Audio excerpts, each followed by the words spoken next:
আজকের রাত পোহালে কালকে শুরু হবে নতুন একটা দিন। তবে আর 5টা দিনের মতো কালকের দিন দিন নয়। কালকের দিনটি হলো মহাপবিত্রতম দিন। এই দিনে ভারতবর্ষের প্রতিটি প্রান্তে প্রান্তে পালিত হবে ৭৯তম স্বাধীনতা দিবস।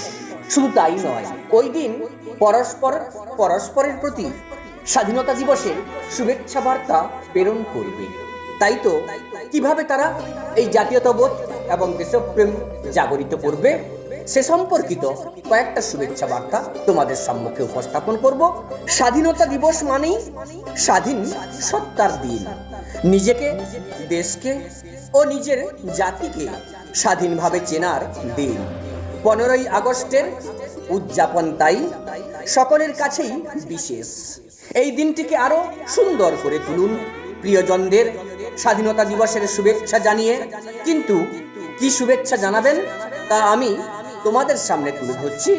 প্রকৃত দেশপ্রেম মানে কেবল পতাকা অভিবাদন নয়, বরং একটি উন্নত জাতি গড়ে তোলা। স্বাধীনতা দিবসের শুভেচ্ছা। তেরঙ্গার 3টি রং আমাদের ঐক্য, সাহস এবং শান্তির বার্তা দেয়। স্বাধীনতাকে আলিঙ্গন করুন, আমাদের অধিকার লালন করুন এবং বীরদের সম্মান করুন।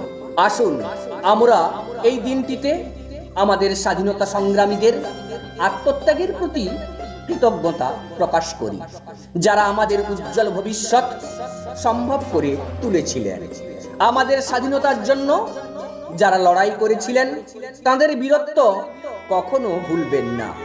এই স্বাধীনতা দিবসে তোমাদের হৃদয়কে তেরঙ্গার 3টি রঙে রাঙিয়ে দাও। জয় হিন্দ।